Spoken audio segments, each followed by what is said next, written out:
Hey everybody. I'm doing some live streaming today because I wanted to create a clone of my voice with ElevenLabs.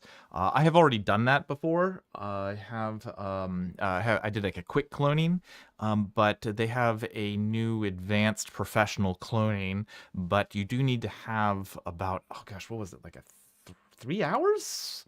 How much time do you need to give them? Oh, at least 30 minutes of speaker data. But 3 hours is optimal. So I'm gonna be recording myself just speaking into the microphone and yeah, speaking of microphone, I'm going to be creating some monologues that or lectures with ChatGPT that I can speak into the microphone to, and using I have a teleprompter here. I got the that Elgato teleprompter. Let me go to my wide shot. There you go. In my office, a little mess. I'm kind of moving things around, getting things decorated and organized. Or not decorated, but just organized. So I wanted to fix this light I have back here. Get that because it's battery powered light, and I was going to run a power cord over to it, so I'll be kind of meandering around my room getting that fixed up, but also using ChatGPT to help me create some lecture notes or speaking notes that I can speak to, putting that into the Elgato teleprompter and reading them on camera. So that's what I'll be doing today. A little bit loose. I didn't wasn't really thinking of. I was just going to use this time to do this by myself, but thinking, hey, might as well go live so you can all see what the kind of process that I'm undertaking to get this all done. So yeah, that's what's going on. I'm going to play some music at the same time. Hopefully you all can hear it. Let me make sure. I'm still getting used to a lot of this. A lot of these the setup. Let's see. It's always a learning curve. I mean, I have a production background, but it's always a learning curve when it comes to. Oh, I better add. I gotta add. I'm playing music right now. You might be able to hear it in the microphone, but you can't hear it through OBS right yet. So let me add that. I'm gonna add a. Let's see. Where is the media source? There we go. I think that might do it. Nope, that isn't. Chrome audio. There we go. Oh, interesting. Oh, maybe this will work. If I do. There you go. I'm hoping this is coming through okay for you. I can't really monitor it. Actually, I could. There's a feature in OBS. I know you all can't see this right now. Let me see if I can show you. Nope. Here we go. So here's my OBS, and so I'm setting it up so that you can hear it. I'm going to do a recording and then listen to the recording, make sure that it is going through okay. And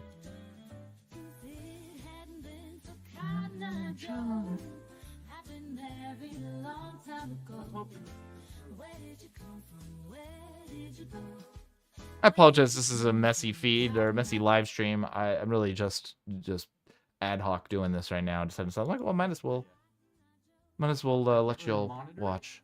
Actually, I could. I think it's coming through. Yeah, it sounds like it's coming through. All right. Cool.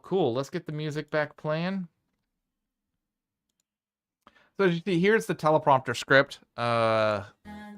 This is the teleprompting script that I'm using, and so what I'm doing is having ChatGPT write it. I've kind of primed the ChatGPT to create this scripting on various topics in this particular way. I wanted to have it give me prompts on how to read each portion of it. I want to give the AI a very thorough, the AI for cloning my voice. I wanted to give it a very thorough, or robust or dynamic range of styles in which I speak. So I've got, the conversational, warm, narrative, and thoughtful, professional and authoritative, energetic, inspiring, and so on. So I'm going to be creating more scripts. Actually, I was recording this one earlier, but I kind of messed it up, so I'm going to re-record that. but I kind of got a little bit distracted. I wanted to fix this light, so I'm going to be doing that. First, let me fix this light, because I'm thinking, hey, I might turn some of these videos into, some of these recordings into actual videos.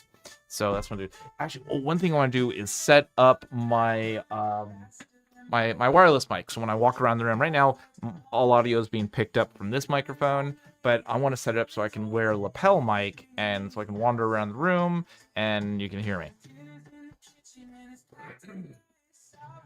Oh, I just realized it is not picking up. I gotta add this to this. Now, you should be able to hear me when I do this, or hear my music at least.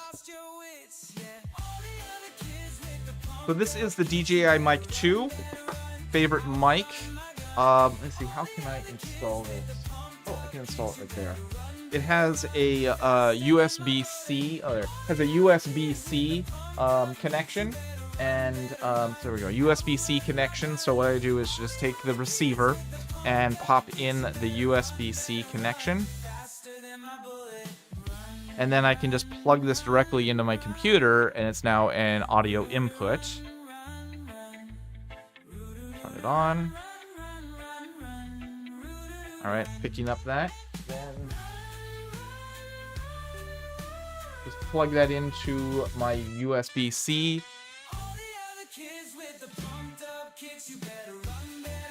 Then I should be able to add this as an audio source. Audio input capture. Oh, here, let me show you what I'm doing.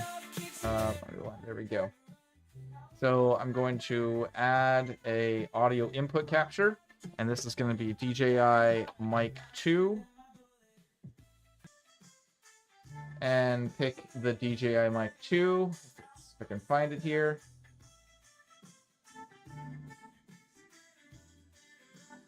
Ooh, it is not showing up. Or is it? Ah, this must be it. This is it. All right, you might hear me double here in a moment. All right, check. Excellent.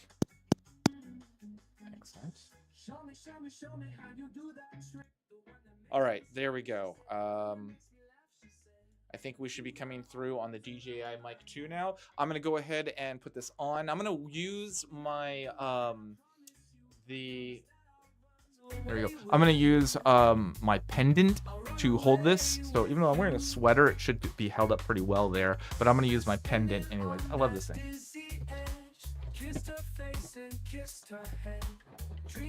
There we go. So this is the pendant that's used for holding the microphone, a magnetic microphone. So I just pull this out.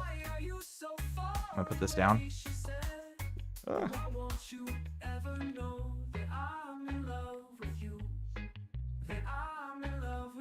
And I can put this underneath my sweater. There we go. Now the mic holds fine, and it's not gonna like pull down on my jacket. Normally, when you're wearing like a jacket or something, it will hold it up just fine. When you're wearing a t-shirt, though, it may pull down your shirt, or if it's a loose-fitting button-up shirt, it may pull that down and look a little awkward. So you wear one of these pendants that's just a magnetic connection and just magnetized to it, and then you kind of the pendant holds it up and doesn't pull down your clothes. So pretty good. All right, so yeah, let's switch back over to here, and I wanted to get this connection done on this light. So this is I set this up as my backlight. I have these two lights right here as my main lights. Then I got my house lights on that kind of just provide overall lighting to my studio area. But this one I need to be hitting the back of my head to help separate my myself from the background. And if you take a look, actually, let me see if I can turn this one on. I think it's running low on batteries right now. So let's see here. Let's go back to this cam. Get that out of frame. And I think I can connect to it with my app here. This is called a Loom Cube.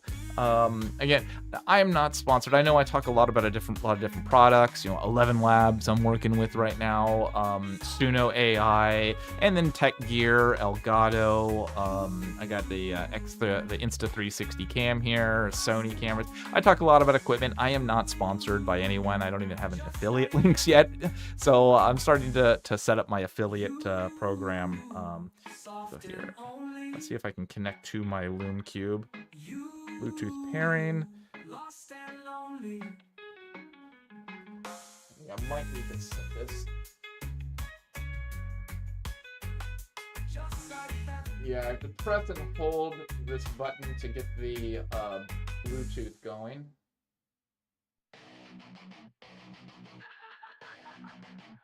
Not working.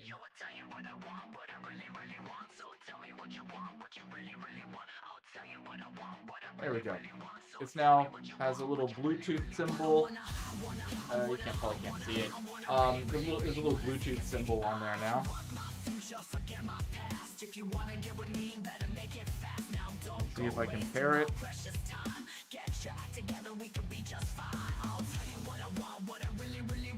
Not pairing.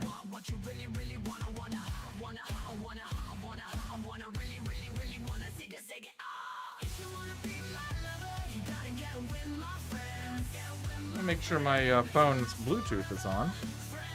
It is.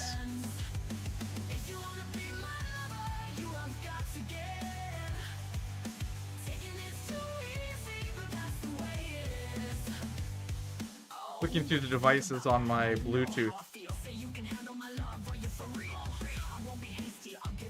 I'm not seeing it.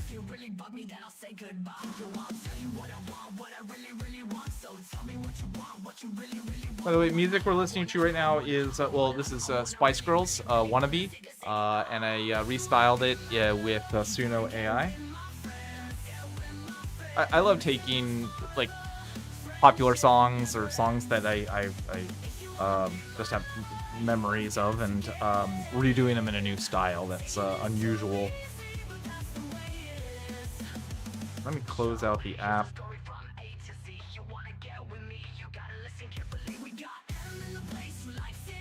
I can show you what I'm doing here. Let me share my my lonely screen.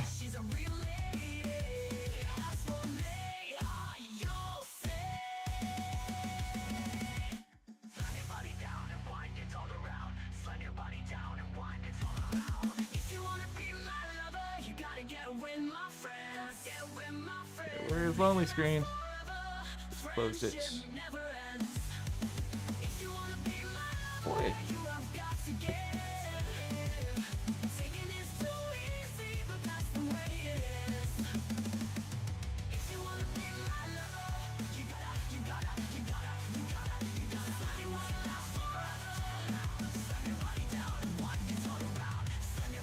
Uh-oh.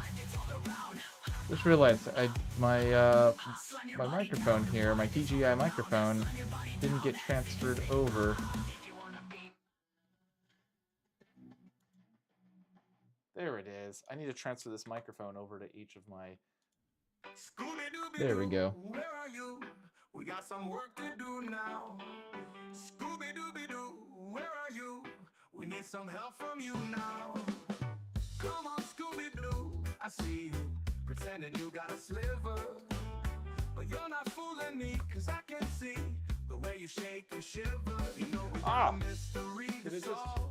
Connect or just stop? Don't hold back. Scooby-Doo, if you come through, you're gonna have yourself a Scooby. Alright, I think that's working. And let's close this one. Alright, I think we're good on microphones. If we can count on you, Scooby-Doo, I know we'll catch that villain.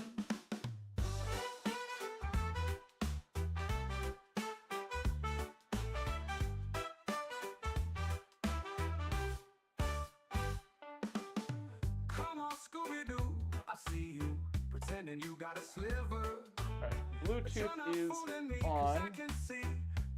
Let's see. Not picking up the Bluetooth devices though. Maybe I need to delete them. I had them on here already. but I have since switched them over to another device that I had. You're ready and you're willing. If we can count on you, Scooby-Doo, I know we'll catch that villain. Something weird going on. There we go. So okay. So my shot. So my teleprompter right here, I have that showing my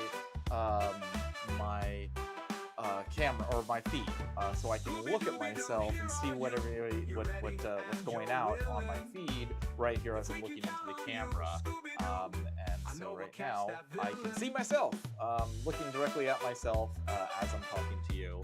That's the nice thing about the Elgato teleprompter, is that it's basically another monitor for your computer, and so yeah, you can record everyone on there. And then I also have on top of me is my teleprompter, so I can actually see. It's like kind of semi-opaque, so I can see myself and see the or whatever being fed out. I can see myself and I can see the teleprompter. Really handy, really handy to maintain eye contact with the camera. Let's see here, why is this not working? Ooh, unpair device. Okay. Oh, that's what I was going to do. I was going to try to get your... so you can see what I'm doing on my phone. I use Lonely Screen to show my screen. Here we go. It's over here, and then go over to this one. All right, there we go. So now you can see my phone, and so I have these devices paired on here. I'm gonna unpair them, and then there we go. Now that was what was going on.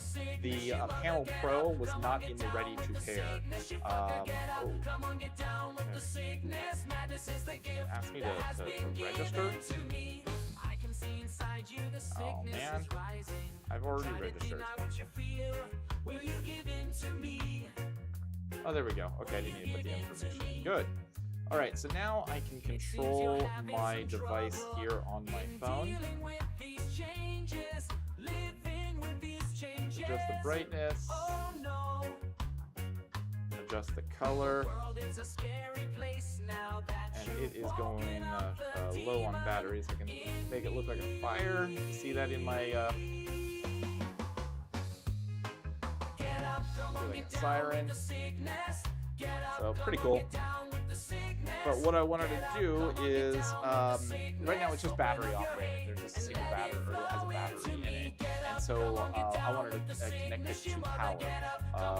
So that's what I want to do. I'm going to turn it off for right now and look for my power cord for that. It's just a USB-C.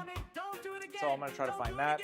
I'll be a good boy. I'll be a good boy. I promise. No, mommy, don't hit me. Why'd you have to hit me like that, mommy? Don't do it. You're hurting me. Why did you have to be such a bitch? Why don't you just fuck off and die? Why can't you just fuck off and die? Why can't you just leave here and die? Never stick your hand in my face again, bitch. Fuck you. I don't need this shit. You stupid, sadistic, abusive fucking whore. How would you like to see how it feels, mommy? Here it comes. Get so many chords. Just have a collection of chords.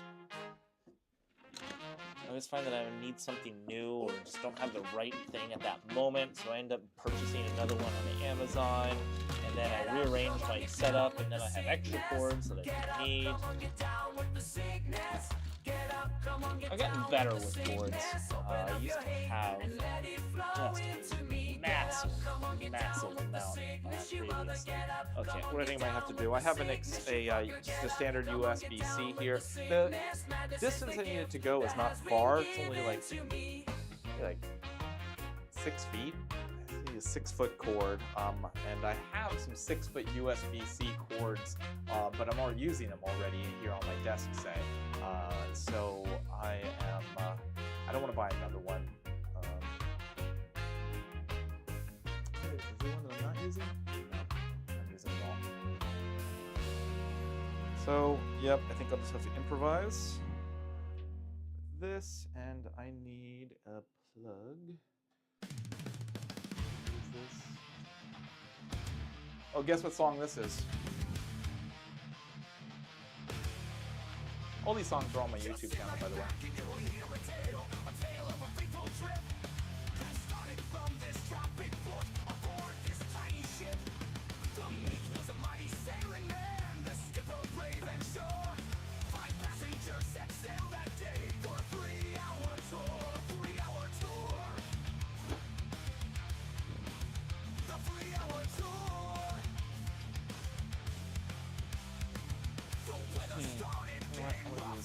Power.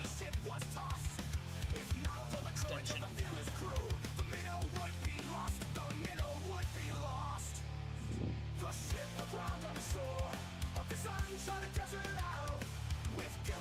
Oh man, I have to disconnect. Can I use this? I have to disconnect my how do I? Let's see. I have my router plugged in here, and of course the plug arrangement makes it so I can't plug in this power with in the current setup on the router. Always the case. All right, I won't use this. So my router has got a big plug into the wall, and I can't fit this one into the same with the router right there. They're bumping into each other. If I took the router out and threw it in it's basically the router from the bottom plug, and so it's going to plug this one in the top, but it's hitting the bottom. If I switch the two, then it would work, but the problem if I unplug the router, I'm going to lose my internet. So I won't be able to live stream. But I can do that later, I guess. I'm going to go ahead and just use another plug that will fit.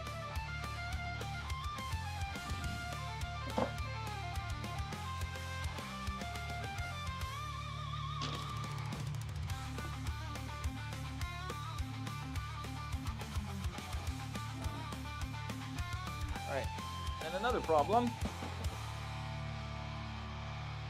This sticks out too far. Let me see if I have some type of... I was hoping I would have some type... angle connection for a USB.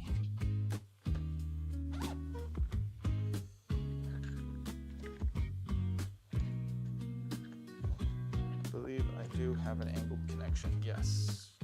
Alright, so I've got an angled connection. It's going to plug this into the wall, but it sticks out too far. So I have to do an angled connection to make it work right.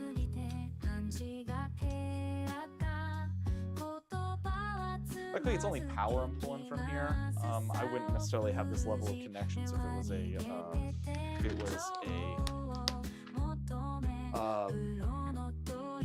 data connection. Now this should fit.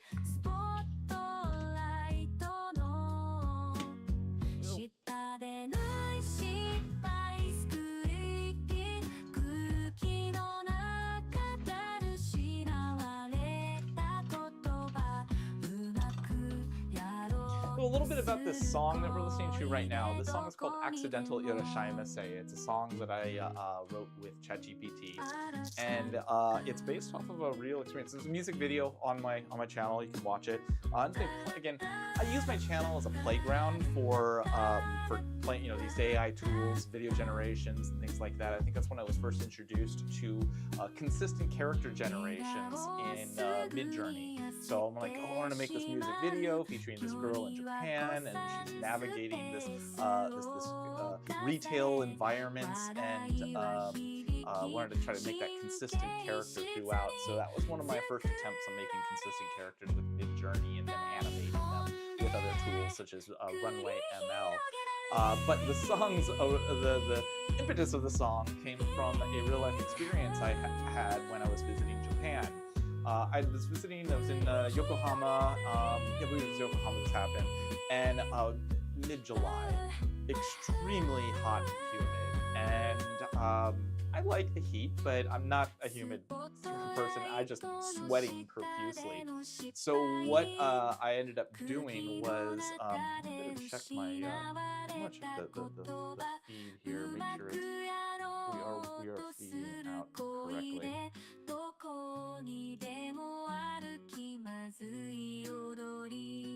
I'm feeling that, who knows, maybe I'm not. So what? Yes, okay, we're feeding out. All right, excellent.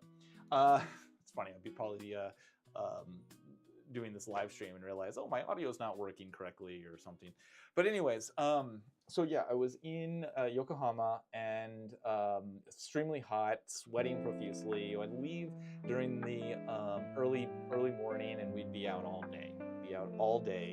And I would, be sweating by the end of the day, and we'd, want to go out to dinner or something. And I can't go to a restaurant just in the shirt is just completely drenched with sweat. So I would take another shirt with me. And on my day, and then at the end, I would change my shirt and have a nice clean shirt for dinner. Now, while I was in Japan, I was trying to learn the language as much as possible. My Nihongo skoshi wakarimasu. I'm still learning quite a bit, but I was trying to pick up on some of the terms and expressions, and I kept on hearing "irashaimase," "irashaimase." And if you're familiar with that, that's like a welcome, hello, welcome, and particularly used in kind of professional retail environments, or you go into a store and the people might greet you by saying "irashaimase."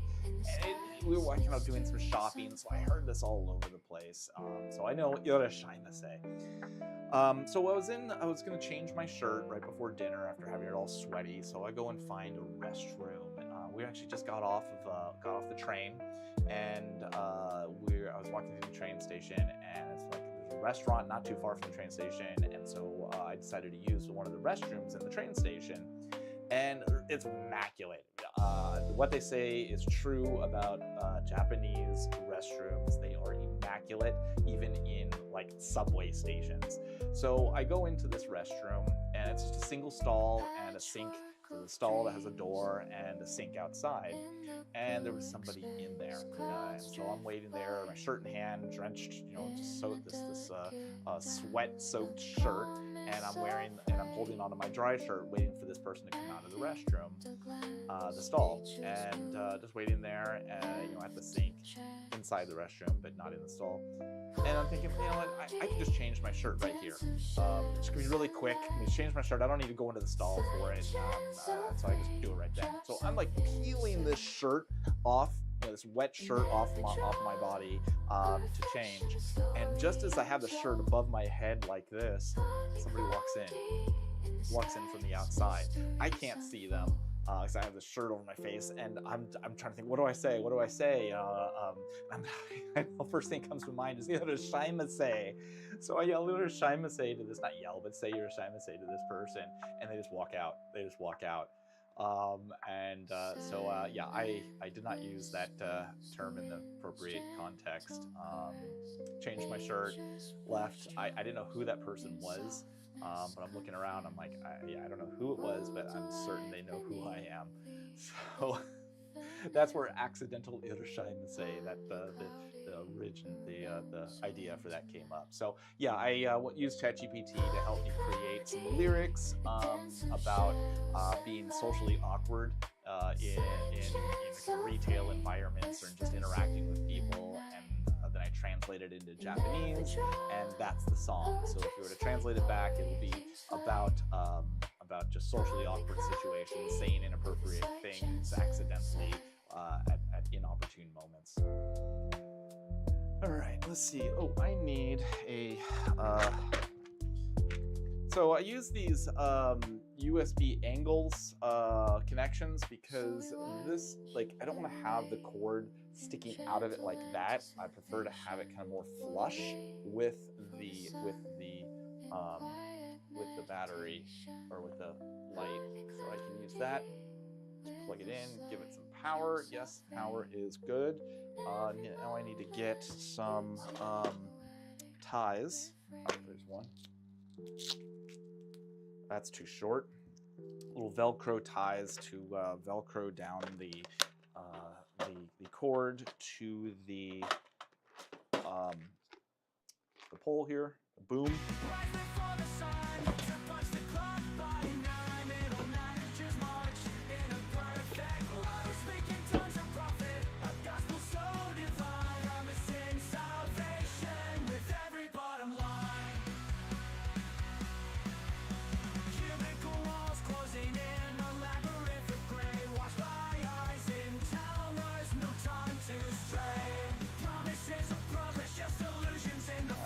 I don't need to worry so much about. Ooh.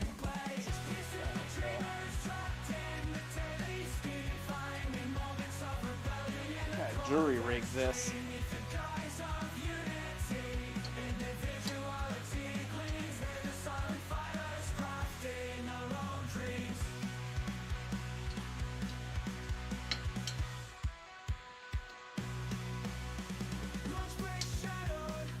I'm gonna need to make something a little bit more permanent for this. This is temporary. This is not a good way to do this. Using a standard clamp, rotational clamp, and the area it's clamping to is too small. So I have a feeling, yeah, this is gonna fall eventually. Good for right now, but I will have to fix that. Never ends. There we go. Now I think we've got light. Oh, I just turned it off. That's...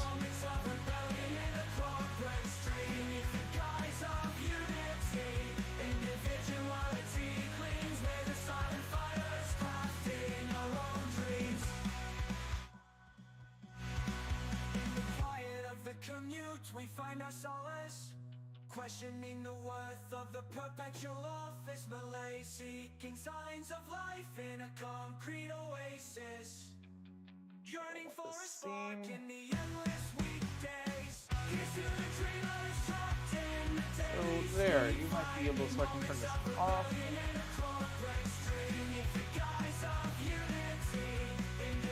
On, off, on.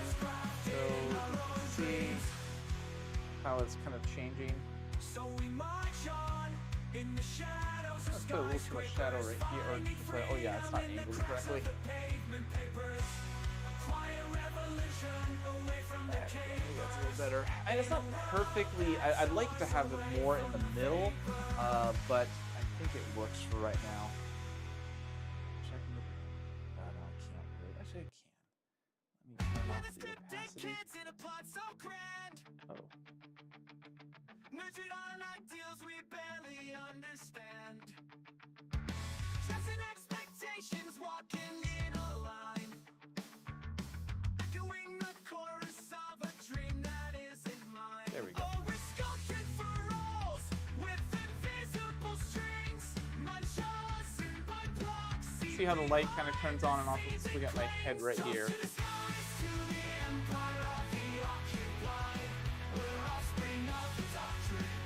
That works. That works. Now I've got constant light.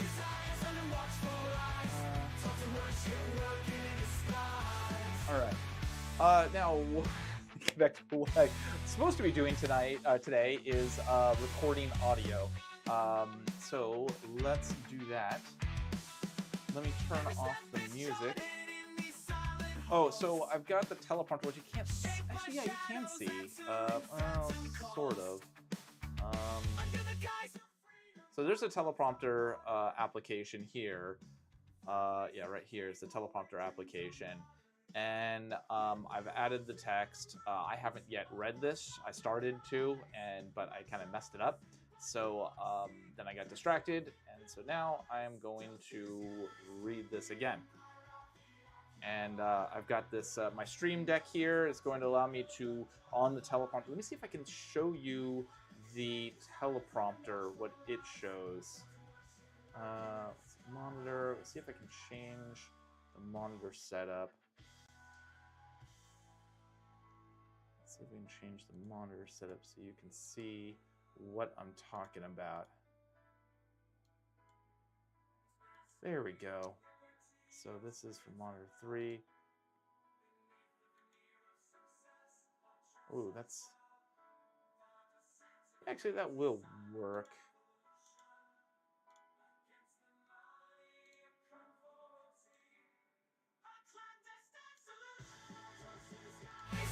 All right, so that's kind of how it looks. I've got the opacity way up.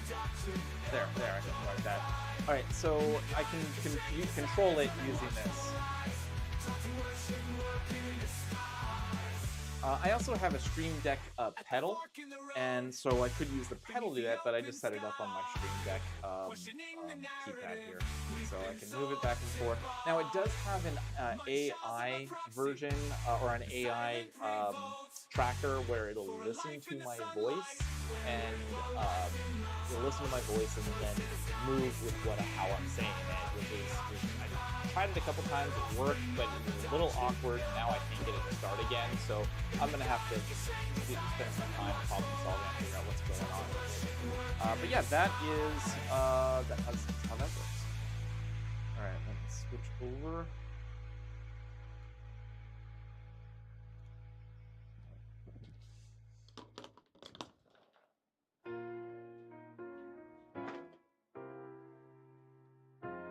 All right, check 1 2 1 2. Sounds like I am coming through a little light though. Let me adjust. Ah, yes. In the dim light of my study, with the night creeping slow, And I'm adjusting my there we go. I think it might be coming through. I just realized I had my receiver there. Okay, I'm probably sounding much better now. I had my receiver the low, and so it was probably having to be pretty low. Now that I'm actually going to be recording this to tape for the audio training, the AI audio training, I want to make sure that it's sounding good. All right, let me turn that off. And as I'm streaming here, I'm going to hit record, and I'm going to sure I can. There we go. Might as well let you see how I'm doing this and how I'm going to be reading this. All right. I'm going to mess this up. I know it, but let's go ahead and give it a try. This one is on, what is this on? The primacy recency effect. So what I did is I just asked ChatGPT to help me create this sort of monologue. I primed ChatGPT. I let it know I kind of pre-prompted it with the structure of how I want this to be created, and now I'm just feeding it topics and making some slight corrections to it to make these kind of monologues that I'll be recording. All right, so let's go ahead and record.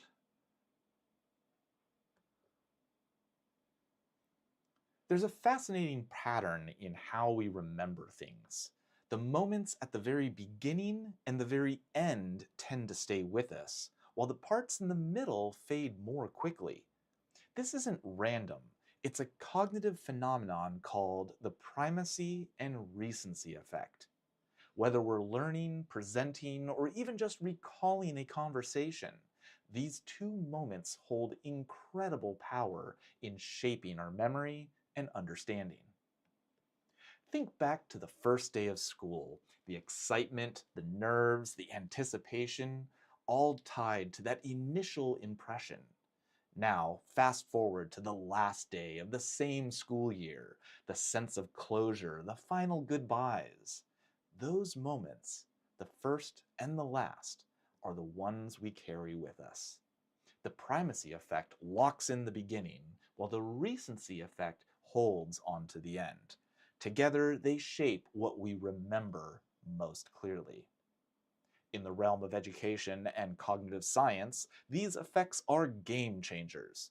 They remind us that how we structure information matters. For example, students are more likely to retain the opening concept of a lecture or the summary at the end than the details in the middle. This is why effective lesson design prioritizes introductions and conclusions, moments where engagement and clarity have the greatest impact. Understanding this principle can transform how we teach, train, and even present ideas in the workplace. And here's where it gets exciting. Knowing this, we can design learning experiences that truly stick. Imagine starting a lesson with a bold statement that grabs attention and ending it with a story that drives the message home. When we harness the power of primacy and recency, we create moments that linger, moments that spark curiosity and keep learners coming back for more. But let's not forget the challenge of the middle. That's where the real work happens, the connections, the practice, the deeper understanding. While it might not shine as brightly in memory, the middle builds the foundation.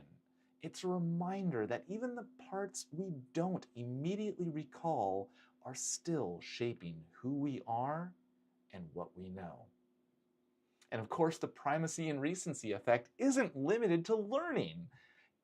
Ever leave a movie remembering only the explosive opening scene and the dramatic ending?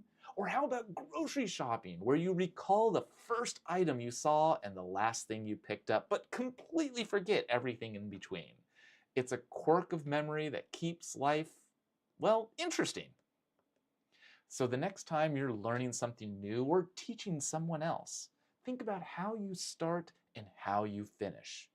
Those moments are your anchors, the bookends that hold the experience together. Make them count, because in the beginning and the end, we find the memories that last. Stop that recording. All right. That was okay. Not perfect, but that's okay. I'm just going to be using this to train the OpenAI for my not OpenAI, ElevenLabs. We're training ElevenLabs for cloning.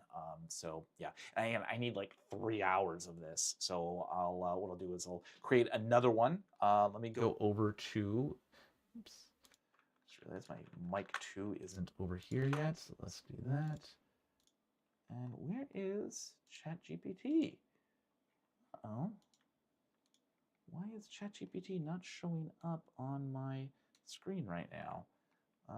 Let's go over here, studio mode, ChatGPT application. There we go. There it is. Oh yeah, I just used this to help me create the title for this live stream. And this up. All right, so but you see here this. So I would say, let's let me go back here to the beginning. Oh, so what I also did is I recorded I wanted to. ElevenLabs is asking for. Oh, is this not? Why can't I see myself? This is interesting.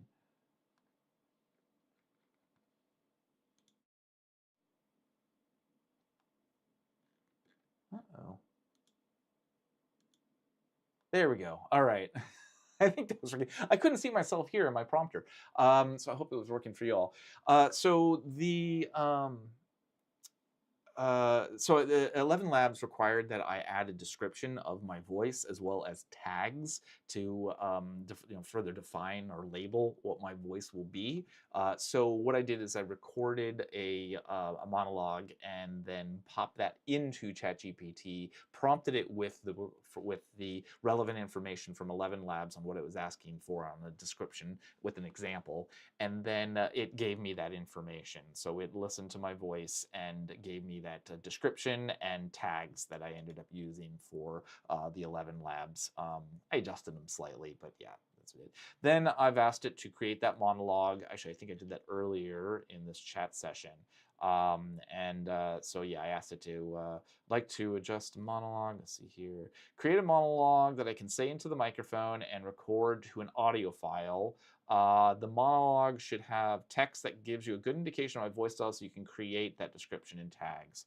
And I asked it also, I think previously, to create these kind of tags or these to say how I should say these portions of it, and it adjusted the text so that it's appropriate to that emotional style.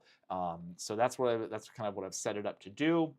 And now I'm just kind of going through different topics and different topics that are relevant to me that I enjoy or speak about in my courses, and having it create new versions. So I think I did on cognitive dissonance and its impact on learning. I did. I think I first just did the importance of learning. Something very, very basic, and then just at the primacy recency effect. That's a big item within the world of learning on. A lot of times I see instructors that have sabotaged their instruction because they didn't account for the primacy recency effect, and they'll sabotage it by starting off a class or by talking about whatever happened the day or the on TV the night before, or whatever the big show, or something that's unrelated to the learning objectives of that particular class session. They're like, hey, how everybody doing? What'd you do over the weekend? All that sort of stuff. They'll start off the class, and that's when people's attention is prime. That's when they're absorbing information, and then after a short amount of time, people will have to process that new information, and that's when they kind of stop taking in new information so they can process it and structure it within their previous frameworks of understanding. And that's called a downtime operation. And that's where practice is important. That's when instructors and teachers or people that are just trying to communicate information should allow the learner to practice it, think about it, put it to use, but not give them anything new. Just like, hey, consider this, try this, use this use case scenario, and how does it apply, whatever. So that is during the downtime operation, which happens like midway in the class. And then after that kind of process is done, there is an uptick in information retention, where people will, and this is the recency effect. This is the most recent information. The first information is prime information. The last information is the recent information. So there's an uptick in memory retention of information at the very end after people have processed. So it's not as big. There's not as much memory retention at the end as the beginning, but there is some there. So it's a perfect opportunity to introduce some new further topics related to whatever you're talking about, and and to help reinforce the training, reinforce the learning.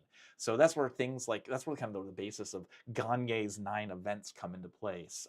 That 9th event is to give information that'll help retain the previous knowledge, that puts it in a new context. So it's giving the learners new information at that point, that recency effect, that recency point.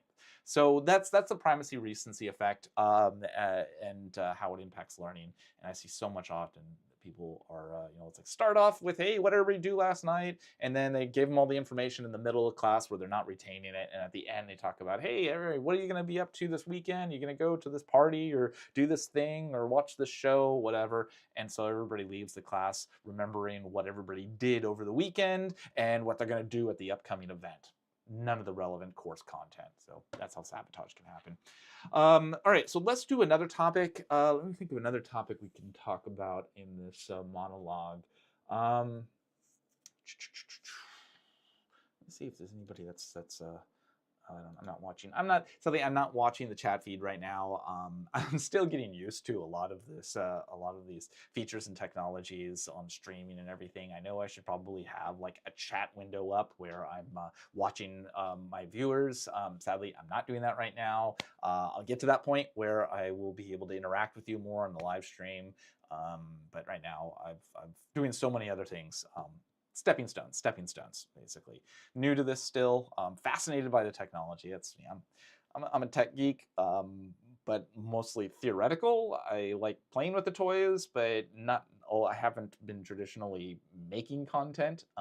So that's why I'm now applying this knowledge. You know what? This is a good time to maybe talk about the Bloom's taxonomy in the cognitive domain. Let's make a monologue on that. So make a monologue in the same style, but now on Bloom's taxonomy in the cognitive domain. Now I have a, is this falling? I just heard something creak. Okay, I guess it's okay. Sorry, I have that light that's clamped to my book stand here, and I just heard something like, oh, that's not gonna fall. Luckily, it's a very robust light. I've dropped it a few times, and it seems to work just fine. So I'm not too worried, but I might swing around and have to catch it. Bloom's taxonomy in the cognitive domain is a topic that I address in some of my classes. So I'm fairly well versed in it, and I could go and restructure. In fact, I've used ChatGPT. I've trained ChatGPT on my lecture topics or my lecture notes on Bloom's taxonomy in a lot of my lectures. So it's kind of I'm working as a assistant that knows me. I've trained it and then put these things in its memory. And so when I ask for a monologue that kind of summarizes that topic or readapts that topic for this application that I'm using it will do it fairly effectively to my notes. Not always. I sometimes have to go through it and adjust it. Like right now, actually, it's pretty good. It kept on starting with a question at the very beginning. This one says, when we think about learning, it's easy to focus on the surface, memorizing facts, acing tests, ticking off boxes. I like that beginning. Previously, it was saying, imagine a world, or have you ever considered this? And just the question at the beginning, it's just getting too repetitive. Although all these monologues are very repetitive right now, and that's the point. I want them to be to train the AI, the ElevenLabs voice AI, with a significant amount of data that's within this sort of realm that I want to train it, because I want to use this voice training, this voice I'm going to create for myself for my chatbots. And I'm going to give it some stylized leeway, but I don't want it to go crazy. So I'm trying to keep these monologues in kind of this parameter as parameters of style. So I have it's a little repetitive. I tend to be a little bit more all over the place when you're talking to me naturally. I don't want it to be. I want it to be a little bit more focused. I want to remove some variables from the equation, basically. So yeah, here we go. Let me have a quick read of it. When we think about learning, it's easy to focus on the surface, memorizing facts, acing tests, ticking off boxes, but true learning goes much deeper than that. Bloom's taxonomy, especially in the cognitive domain, Bloom's taxonomy is the cognitive domain. Offers a way to understand how we process, build, and apply knowledge. It's not just a framework, it's a map for meaningful growth. There's a few other taxonomies. In fact, I made a video a few days ago about the psychomotor taxonomy, and that isn't Bloom. I think Bloom might have contributed to it a bit, but there were other cognitive scientists that had created that one. There's another one on the affective domain, and so that's again, influenced by Bloom, but not solely his. I give the cognitive domain solely to Bloom. Sure, yeah, Benjamin Bloom established that cognitive domain. I'm sure he worked with a few other people, but his name is significantly attached to that one, at least popularly. But I don't want to give the impression that that he was solely responsible for the other domains. So I'm going to adjust that. All right, so let me do that.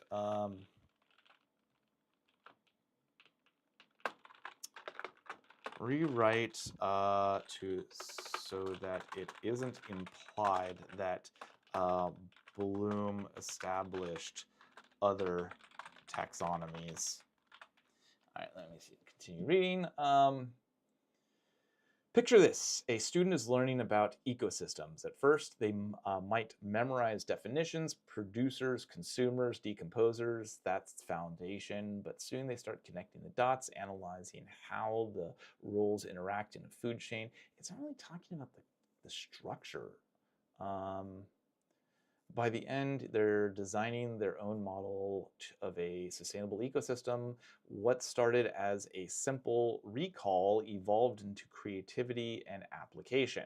That's the journey Bloom's taxonomy describes.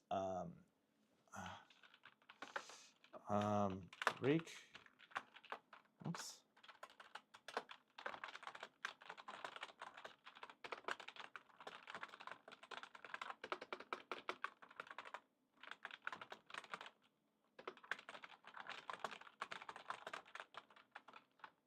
there's different levels in that taxonomy. There's 6 different levels, and I don't think it addresses that appropriately. I would like to get when I just talk about a subject, I like to give kind of an overview. Here's everything. You know, here's just a short summary of everything. And Bloom's taxonomy has 6 different layers in them. They are remember, understand, apply, analyze, evaluate, and create. At the remember stage, at the remember level, XYZ happens. Understand XYZ happens. You know, that sort of thing. That's how I like to do it. And so I'm going to adjust that prompt for that, or adjust this for that. In the cognitive domain, Bloom's taxonomy organizes. They're learning into 6 levels. You know what? Actually, I kind of like it in that way. It does address it in the professional, authoritative way, so I can basically consider the first 2 paragraphs a introduction to this concept. So you know what? I'm going to remove that. I like how it does that, and it fits very well in the professional, authoritative area of this monologue because it's much more structured information. For educators and instructional designers, the hierarchy isn't just theory, it's a practical tool. It helps us craft lessons, assessments, and activities that move learners from knowledge to mastery. And here's what makes it exciting. This is the energetic, inspiring portion. Bloom's taxonomy isn't just for classrooms. It's for anyone who wants to grow, whether you're learning a new skill, solving a problem, or exploring a passion. Looking good, of course. This is the emotional reflective now, of course. Growth doesn't always come easy. It's tempting to stay in the comfort of memorization or simple tasks. The higher levels, analyze, evaluate, and creating, require effort and vulnerability. That's related to the...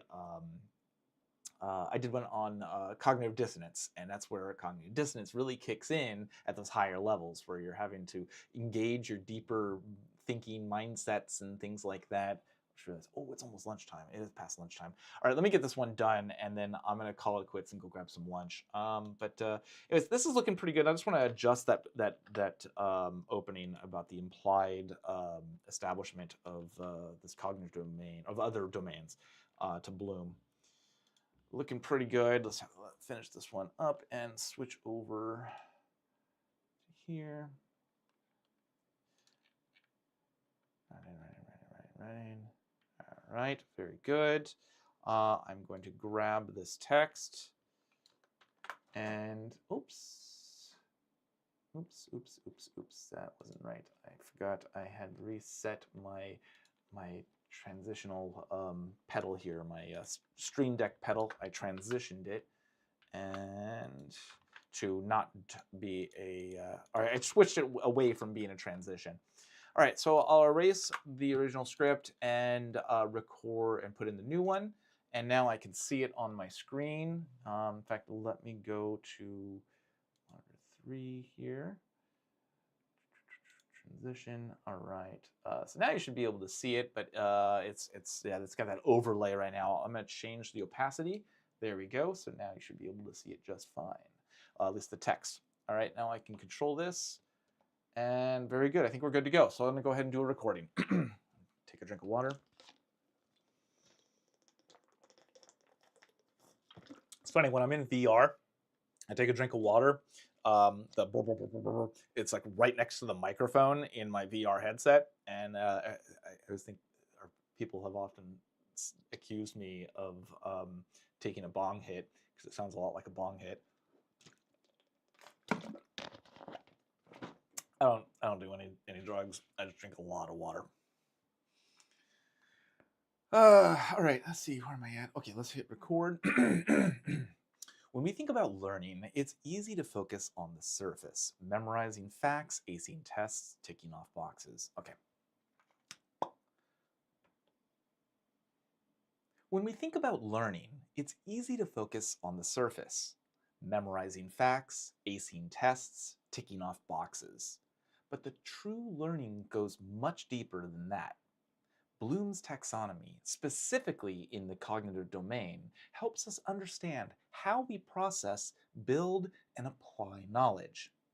Sorry, I had that frog in my throat. All right, let me restart that recording. I could edit that out and just continue. I don't want to do it. I can do this whole thing in one go, just with another try. try to avoid editing as much as possible. In my video last night, I did have to do a little bit of editing because there was this gap. I was talking with ChatGPT, and it took like sometimes like 3 to 5 seconds of it processing what I said to respond, and so there's just gaps. So I just cut out those little gaps in there. So I did that editing last night and added music to the background. But normally I like to avoid editing as much as possible right now because I'm trying to kick these out, a video a day. And when you have to stop and edit everything, it makes it difficult. So I'm trying to minimize that. And that's one of the reasons why I'm doing a live stream right now. This is going to be my video for the day. So I probably won't be producing another video later. Maybe I will. Maybe I will. I don't know. I kind of just go with the flow when it comes to video generation. I'll have an idea that pops into my head and be like, hey, let's go ahead and I'll just go ahead and do a video on it. Try to keep this as loose and natural as possible for me. But yeah, let's get this recorded. When we think about learning, it's easy to focus on the surface, memorizing facts, acing tests, ticking off boxes. But true learning goes much deeper than that. Bloom's taxonomy, specifically in the cognitive domain, helps us understand how we process, build, and apply knowledge. It's not just a framework, it's a map for meaningful growth. Picture this. A student is learning about ecosystems. At first, they might memorize definitions, producers, consumers, decomposers. That's the foundation. But soon, they start connecting the dots, analyzing how these roles interact in a food chain. By the end, they're designing their own model of a sustainable ecosystem. What started as simple recall evolved into creativity and application. That's the journey described by the levels of Bloom's cognitive taxonomy. The cognitive domain of Bloom's taxonomy organizes learning into 6 levels: remember, understand, apply, analyze, evaluate, and create. Each level builds on the one before it, guiding learners from basic recall to complex critical thinking. For educators and instructional designers, this hierarchy isn't just theory. It's a practical tool. It helps us craft lessons, assessments, and activities that move learners from knowledge to mastery. And here's what makes it exciting. This taxonomy isn't just for classrooms. It's for anyone who wants to grow. Whether you're learning a new skill, solving a problem, or exploring a passion, it encourages you to think deeper, to challenge yourself. Imagine what we could accomplish if we all approached learning with that mindset, constantly striving to move from understanding to creation. Of course, growth doesn't always come easy. It's tempting to stay in the comfort of memorization or simple tasks. The higher levels, analyzing, evaluating, creating, require effort and vulnerability. But it's in those moments when we push ourselves that we unlock our true potential. Those are the lessons that stay with us.